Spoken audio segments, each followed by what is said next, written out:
me. Okay, why you should do groups. First of all, it is going to help you dramatically reduce the amount of teaching time that you have to do. It's going to reduce the amount of time that you're going to be staring at a camera directly with your students. I could easily teach a lesson of 20, 30 people in one lesson. So that's already 20 or 30 hours reduced to probably about 2 hours. When you're doing group classes, the amount of time that you spend on each lesson will increase depending on how many people you've got in the class. So when, a 1 hour lesson that I'll teach to one student will probably take 2 hours if I've got 20 or more students. If I've got just a couple, 3, 4, 5 in the class, I'll probably do about 1 hour and a quarter to 1 hour and a half. So that's the first thing.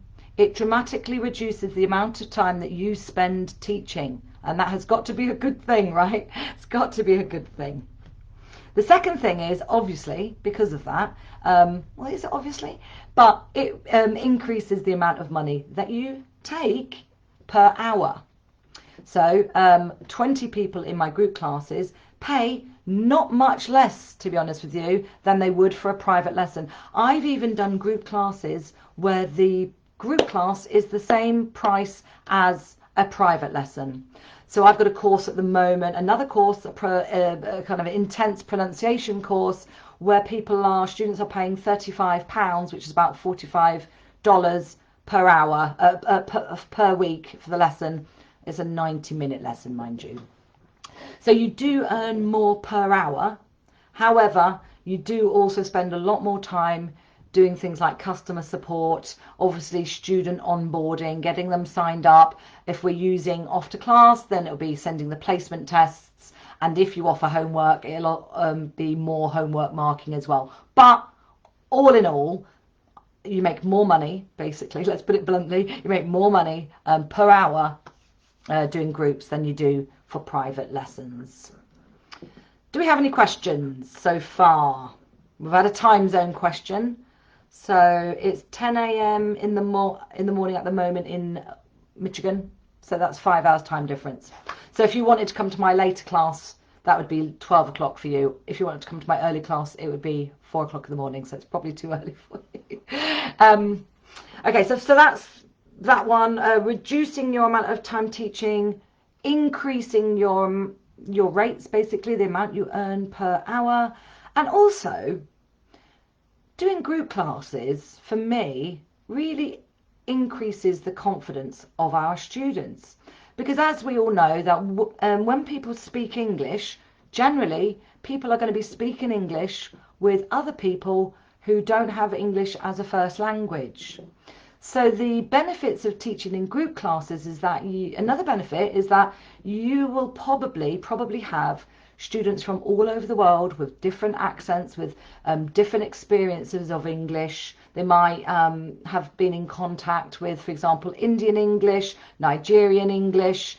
Mind you, those people usually speak absolutely perfect English, just a different style of English.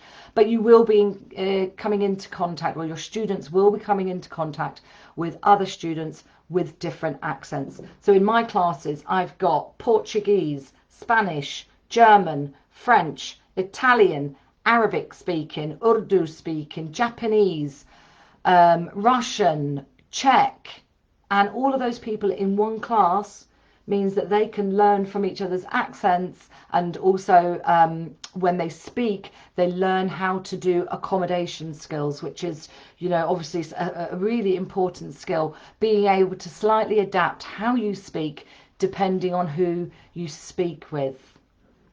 Hi, John from Belfast. John Sykes, how are you? Known you from around for quite a while now, so it's lovely to see you here in the lesson. Do you have any questions about doing group classes, guys? Make sure you're commenting in the comment box, so that I can answer them for you directly. Now, John has got, presumably if he's from Belfast, he has a very strong Irish accent, which is very different to the way that I speak. Another example of when you're speaking, when your students are speaking with lots of different people, learning the different accents is a very good thing for them. Okay, I've got a question. Hang on. No, hang on. Let me just go back. Let me just finish that point, actually. It increases your students' confidence because they learn all sorts of other skills that aren't necessarily contained within the content of the lesson. The dynamics of a group class is also wonderful as well. They feel part of a community. They start talking to each other. They start communicating with each other offline, well, out of lesson as well. They find study buddies. They talk to each other on Facebook, and they come into class with a real kind of sense of, well, excitement. Actually, they love it because, you know, they're with their classmates one lesson after another. And I suppose in some ways it's a lot like attending a lesson in a physical classroom space. You get to know the people that you're studying with, which is always a good thing as well. John says, no, I have a very neutral accent, I'm afraid. Okay, I love the Belfast accent. I used to live in Carney Antrim many years ago. Obviously, my father's in the army. My apologies. Okay, Bettina, do you give every student an assessment? Depends. It depends on what the course content is. So if it's my speaking and if it's my conversation club, no. I just presume that if my students don't understand the way that I speak in my Instagram videos, my Facebook videos, my introduction videos, if they don't understand me, then they're not going to sign up anyway. If they do understand me, I'm presuming that they're of a high enough level in order to be able to get the most out of that conversation club. And with a conversation club, to be honest, you can have kind of B1 all the way up to C1 in one class, and people learn from each other, they kind of teach each other and so on. So no, I don't give an assessment for the conversation club. Neither do I give assessments or ask them to require them to do an assessment for my speaking and fluency courses either. The same logic. But if it's my after class modules, the ones where it's B1, B1 plus, B2 and so on, then yes, I do ask them to do an assessment. I send them the placement test from after class, partly for a couple of reasons. Partly it's because I want to see what level they are, and I want to see the specific gaps that they have in their grammar ability and so on, grammar knowledge and writing ability and so on. But partly because I think it actually makes what we offer look really professional. The amount of feedback that I've had from students that say, oh my goodness, Claire's methodology is amazing, her system is so wonderful and organized. And that is honestly, thank you, huge thank you to After Class. It has just completely transformed my online teaching business. It just makes us look professional right from the beginning. So thanks guys, thanks After Class for that. Yes, so, and the other thing is what I often do with the assessments is give it to them right at the beginning, placement test right at the beginning. And then 6 months down the line, I'll ask them to take the placement test again to see where they've progressed. So it was a bit of a nerve-wracking moment, that is, both for the student and for the teacher, because they're worried if they haven't actually progressed, but they usually have. I've never had one that hasn't. Okay, Jamie Aldsmith. Hi Claire, thanks for the webinar. I'm interested to know how you use breakout rooms. Whenever I try, I just find students talking to each other in L1. Also, students don't seem keen on talking to each other when they have paid to speak to the teacher. I've never had that problem. Occasionally I jump into the breakout rooms and say, you know, if it's two Spanish speakers, I wonder whether they're speaking their first language, but they're not. They never have done. And I think that's one of the things that I try to get over to my students is that the teacher doesn't know everything, right? So teachers and students often know a lot about stuff in life, not necessarily the same stuff, and students can learn from each other as well. And actually what I say to them, the way that I get them into groups in the first place is by saying to them that when they only take private lessons with me, they become comfortable and familiar with me and the way that I speak, and they'll reach a plateau and they'll stop and they'll get stuck. And the way to really push them past that plateau is to get them into groups. And I sell it to them on that basis. You've got as far as you're going to get. or something. I didn't quite say like that, but let's go to the next level. You are ready to progress to the next level, and that is to come into contact with other people who are speaking English using all those accents, because 90% of conversations being held in English every single day of the year are being conducted by non-native speakers, by speakers of other languages. And so if they want a true kind of picture of what it's like to speak English, they need to be speaking with people from other countries and with lots of different accents.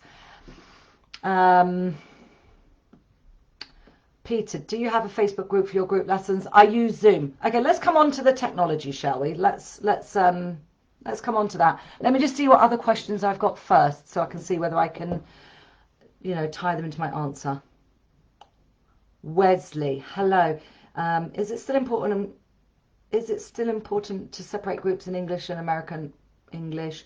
Do you offer only conversation classes, or do you offer classes that focus on grammar, reading, etc.? Are you using after-class speaking lessons? Yeah. Okay. Shall I answer those first? Pete Posner, are you using the after-speak? Yeah. I use the speaking lessons for lots of my speaking and fluency classes. Not always. I've also developed a lot of my own materials, and I use sometimes I use something like TED Talks or ESL 50 conversation classes is very good. Bettina, do you offer only conversation classes, or do you offer... No, I offer all sorts of things. I've got a 10-week signature course, which is my intensive pronunciation course, which is about £350 for 10 weeks. And that goes to the heart of pronunciation, going right back to the beginning to learn the phonemes and looking at the impact that pronunciation challenges have on things like reading, writing, listening and speaking. And then we do things like create a class radio drama, analysing each other's recordings, analysing other speeches and things like that. But for this course on Thursday, I am using B1+. So that is the module, the after-class module. And they're great. They're fantastic. The after-class lessons are really fantastic for group classes, actually, because what I do is I do a flipped class. So, this is the way that I say it to my students.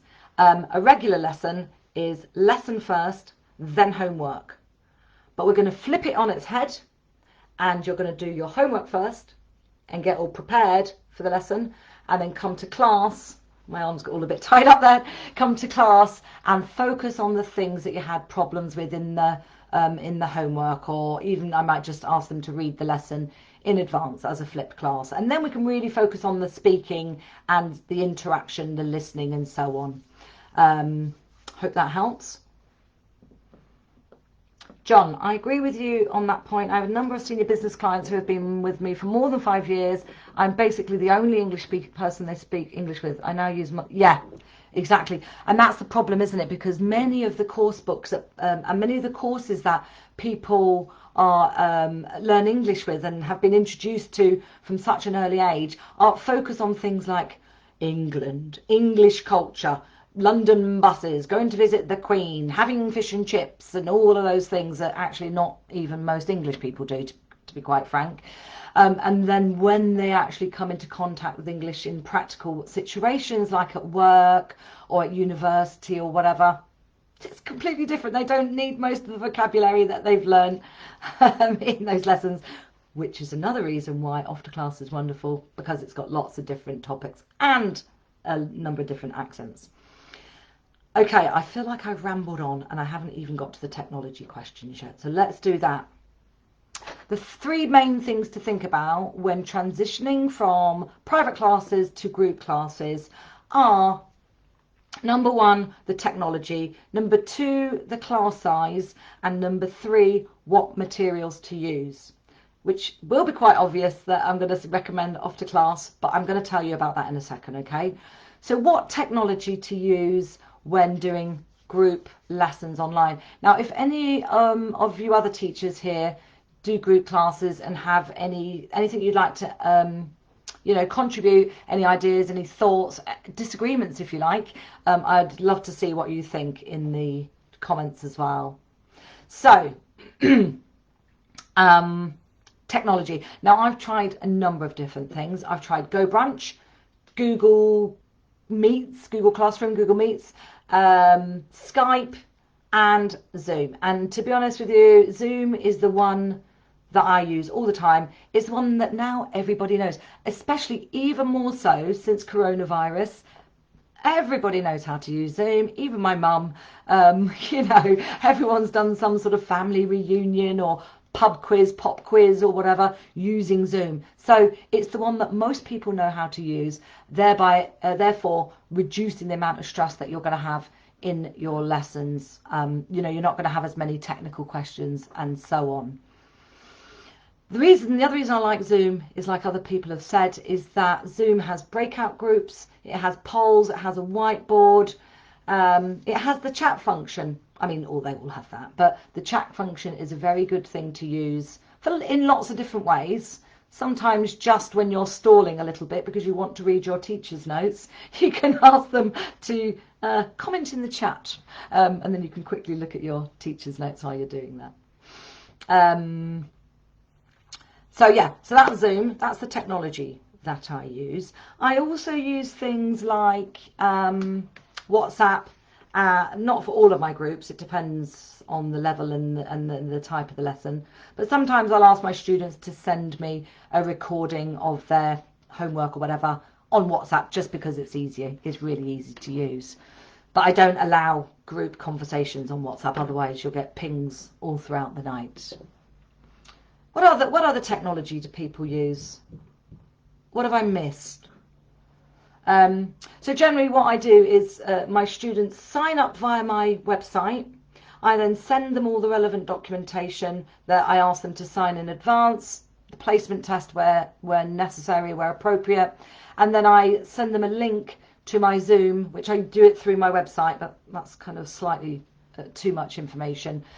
Then they all come into class. I share the screen with, if it's after class or something else, not all the time though. Don't share the screen all the time, because if you do, well, it takes up quite a bit of space on the screen, and also it distracts you a little bit. Okay, so only share the screen when necessary is what I would say. I might think of something else in terms of the technology in a minute. I'll come back to that in a second. Now, class sizes. When you're doing private lessons, you can get, it basically feels like you're just sitting at a table like this, having a chat with your students often, doesn't it? You feel very comfortable, you feel very confident. It doesn't matter. In fact, it's desirable in a way to kind of go off piste, to go this way or that way, depending on what comes up in the conversation. You can't do that in group classes quite as much. You can still do it, but not quite as much. Also, it doesn't really matter if you make mistakes in a private lesson, because your student probably won't even notice, and you can kind of hide it in a myriad of different ways. But when it's a group class, you've got more chance of feeling a bit uncomfortable, unconfident if you're making mistakes in those classes. So that's the difference between private and group classes. Now, when you do lessons of 2, they're a little bit like, it's more or less like doing a private lesson. So 2 students together is quite easy, actually. When you're doing 20, when you've got 20 in the class, there's a completely different set of parameters. You've not only got one person who doesn't know how to log in, or gets logged out, or doesn't know how to unmute unmute themselves, or doesn't know how to minimize the Zoom. You've not just got one student doing that, you've got 20. And so you're constantly being distracted by things like messages from people, emails from people saying, oh, I can't get into the class, I don't know what's happened, I can't access the pen, I can't read the screen and whatever. So I have an assistant helping me when it's my really big classes, and they do some of the behind the scenes technical stuff for me. The thing about really big classes as well is that there's a really kind of exciting dynamism. People talk to each other, and like I said, they get to know each other, and the sort of the level of enthusiasm in class is really quite up. People happily laugh at each other, laugh at themselves, you know, when they make mistakes. It's a really nice, friendly atmosphere. But there's something very strange, strangely different, should I say, something very strangely different with smaller classes. So kind of fours, threes, fours, fives and six, it sort of, there's not the dynamism of the big class. You've still got the pressure of doing a group class, and you've still got the technical issues. But also, when you've got small classes, it's much more difficult to do the breakout rooms, weirdly. So when you've got 3 people, for example, in a class, you can't really do a breakout group of 2s, breakout rooms of 2s.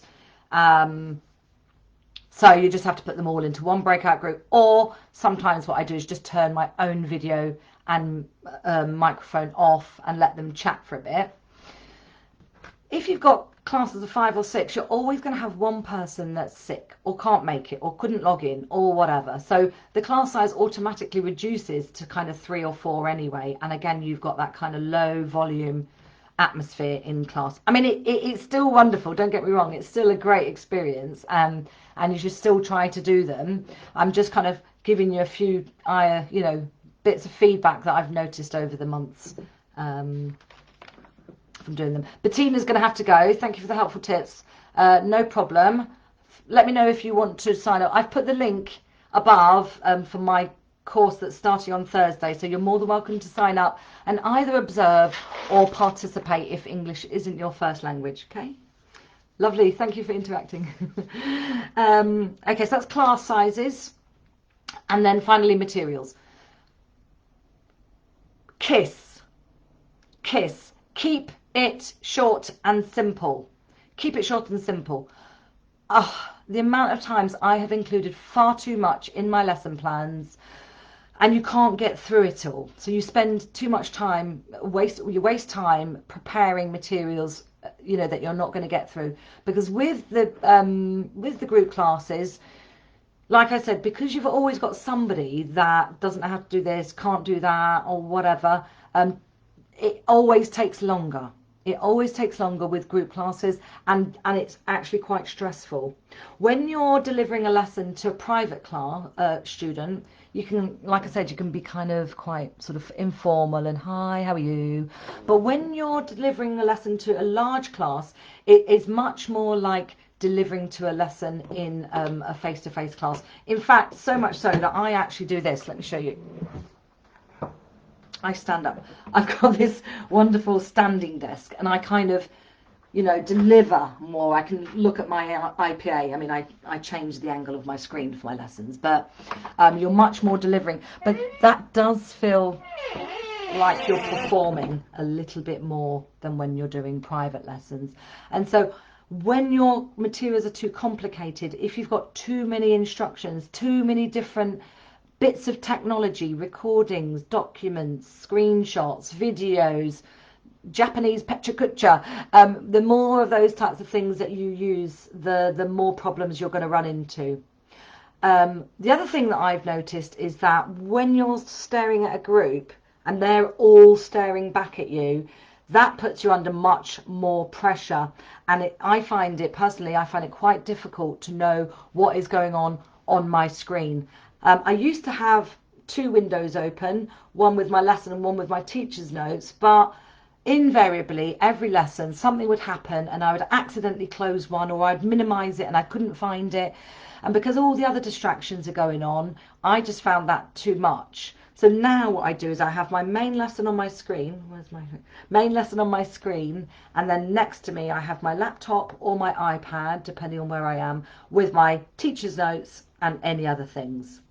So pare it down, keep it simple, and make it sure it's very clear. Make sure your instructions are very clear, which is why using After Class is wonderful, because either you share your screen or you sign them all up to the class. I'm not sure if I can show you how to do that here.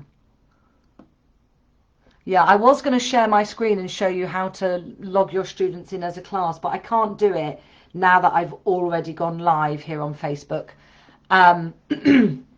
But you can enroll all of your students onto the group, and then they log into After Class, go to dashboard, join lesson, start video, and everybody comes in to the same Zoom lesson with you. That is nice and simple. Okay, and then all you've got to do is think about you know, how to deliver what's in the teacher's notes. And then your teacher's notes are nice and lovely stuck to your lesson. They haven't disappeared somewhere because you know, set it up as a different window or whatever. And so Afterclass is fantastic for that. If you share your screen, you have to think about which portion of your screen you're going to share, because you obviously don't want the students to see the teacher's notes. There is a way on most computers that you can just share a particular portion of the screen, or you can click the Afterclass kind of corner thing, I don't know what it's called, 4 arrows, and that pops your teacher's notes into a different window. Just, if you're going to do that, just practice a little bit, okay, because they do disappear when you least expect it, and nobody wants to lose their teacher's notes mid-lesson. So that is the technology, the class size, and the materials. Keep it simple, basically. Less is more, less is more.